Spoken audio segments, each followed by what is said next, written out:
this?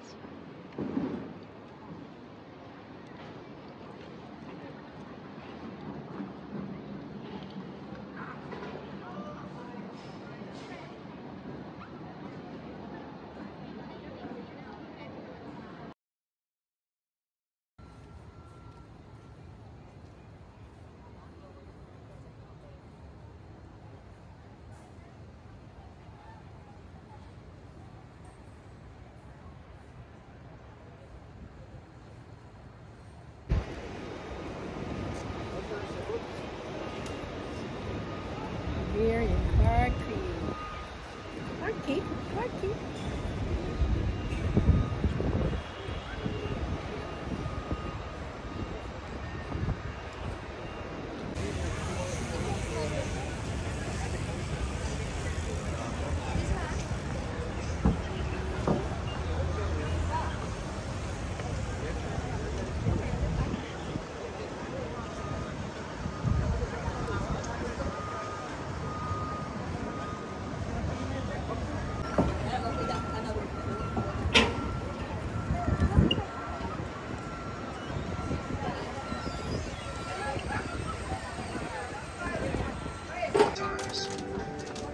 Find the gap between the boat and the dock and step onto the boat, 1 foot at a time. Be careful of the wooden panel above your head and the 2 doorways located at the front and the back of the boat. While on the boat, do not put anything out of the window. For your own safety, do not stand on the seats. Climb to the roof. Should a life jacket be required, you will find it in your seat. Slip it over your ankle and tie a knot will always found at the bottom.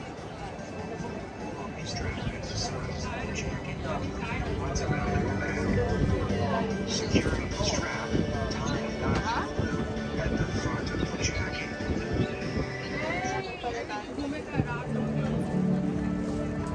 Yeah.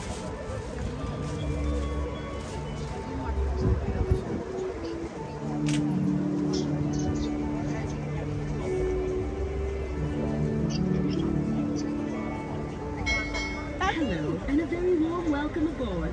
Thank you for choosing to travel with us on the Singapore River Cruise.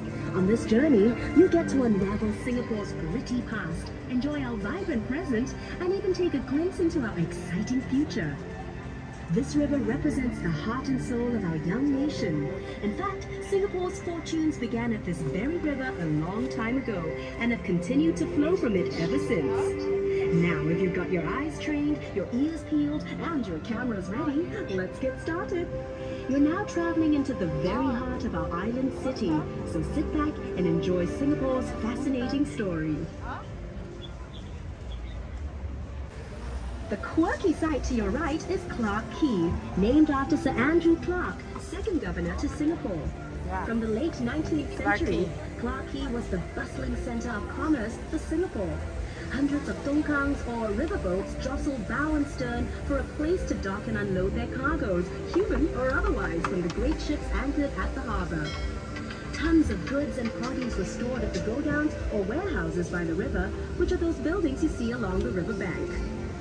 One of the buildings here was Whampoa's Ice House, which belonged to Hu R.K., a prominent businessman from Whampoa, China. Way before refrigerators existed, he noticed a demand for ice in our hot tropical weather and had blocks of ice hauled from frozen lakes in America all the way here to Singapore. Unfortunately, the ice venture failed because expenses were simply too high. But much respect to the imaginative Mr. Hu for his daring attempt to keep Singaporeans cool. Today, Singaporeans keep cool by sipping drinks al fresco by the river.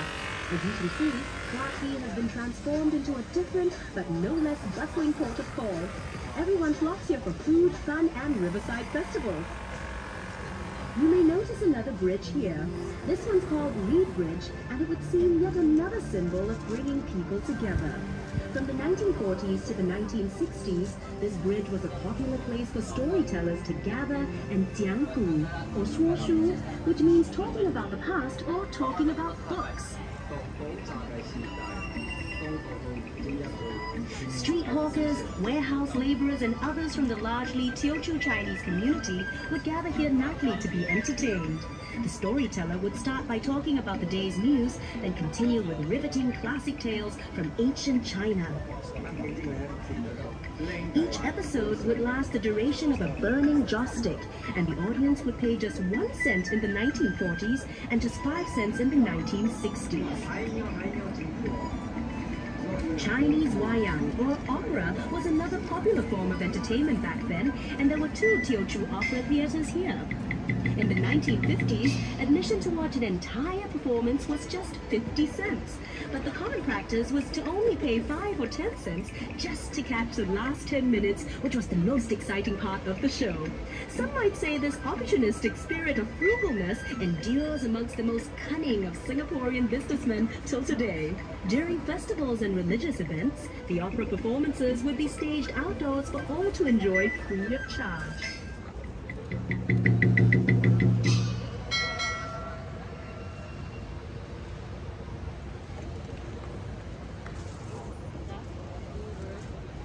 Yeah.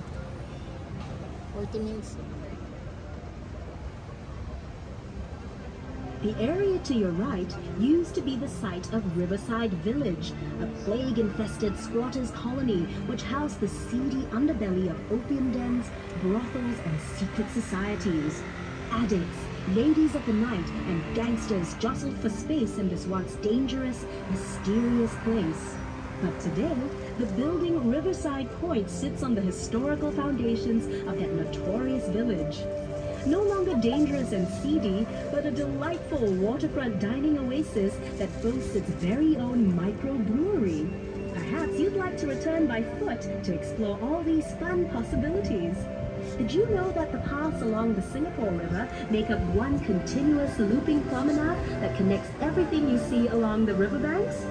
Take a leisurely stroll and soak in the atmosphere along the 6-kilometer promenade that flanks both sides of the river. As you take in the sights and sounds, you'll be comfortably shaded by lush greenery and definitely tempted by the many shops and cafes along the way. Directly ahead is Kavanagh Bridge. Completed in 1869 and named after Colonel Sir William Arthur Kavanagh, Singapore's last governor, it's Singapore's only suspension bridge to have retained its intricate original form. It was manufactured in Scotland, then shipped to Sydney. They would take off all their clothes and jump in for a cool afternoon swim. Standing tall and majestic is the exclusive Fullerton Hotel, which blends the elegance of old-world charm with every modern convenience. Built in 1928, lots of paper pushing went on behind the hotel's splendid columns before its glamorous makeover. Its facade is a masterpiece of neoclassical grandeur, which belies its much stuffier original occupants, the Chamber of Commerce offices and the General Post Office, from which mail was transported along the Singapore River to and from ships. Since the 1950s, this was also the site of many political campaign rallies, but even longer before that, it was occupied by Fort Fullerton, built to defend the town at the mouth of the Singapore River.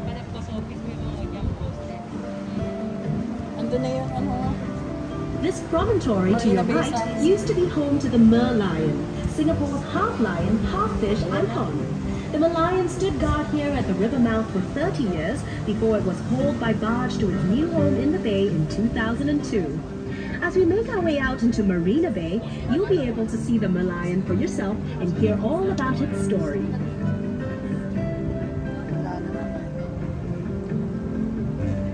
Ayun, no? Marina Bay, sir. Good one, no?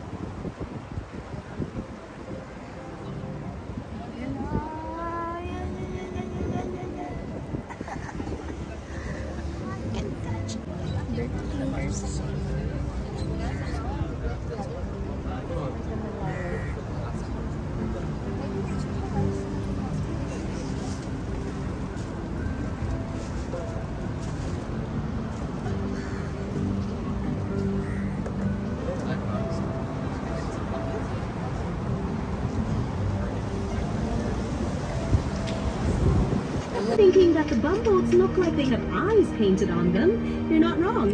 According to Chinese legend, these boats were designed by a crafty Chinese emperor who was not in favor of foreigners interfering with his expeditions.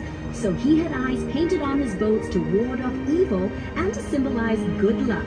It's also believed that the eyes enable bumboats to see and guide passengers on board safely to their destination. So whether you believe in legend or superstition, we can all agree that these colorful, distinctive boats are certainly eye-catching. Did you know that bumboats all but disappeared from the Singapore River during a massive cleanup of our waterways in the early 80s? However, they made a triumphant return to From a humble fleet of just 4 bumboats, that number has grown steadily to preserve our river's charming heritage. In 2006, Singapore River Cruises championed the environmentally friendly cause by creating the world's first electric bumboat. In fact, this very boat we're cruising in is part of our electric bumboat fleet. As we cruise down Marina Bay and begin making our way back down the Singapore River, have a look to your right at a Singapore landmark that really needs no introduction. It's the iconic Marina Bay Sands Integrated Resort, featuring a casino, hotels and convention center, world-class entertainment and retail shops, super trees, which you can even see from this distance. They're essentially vertical gardens, measuring up to 16 stories high and linked by suspended walkways with stunning views of the entire park. Living up to their name, the super trees also collect rainwater, generate solar power, and are venting ducts for the park's conservatories, which encapsulate the cloud forest and flower dome. Do you notice that the Marina Reservoir is Singapore's 15th reservoir? It has the largest and most urbanized catchment area at 10,000 hectares, or 1/6 the size of Singapore. Just imagine, we're now literally floating in drinking water. Perhaps the very...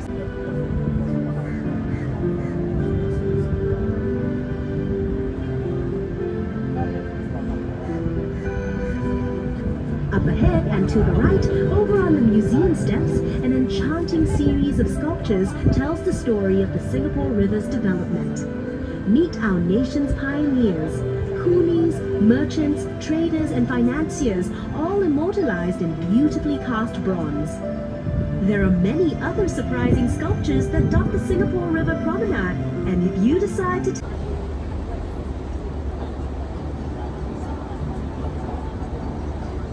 And there you have it. We finally come full circle, traveling from the heart of Singapore and along its vital, vibrant lifelines. Thank you very much for joining us on the Singapore River Cruise. We trust you've enjoyed your journey on the world's first environmentally friendly electric bumboats, and hope you tell all your friends and family.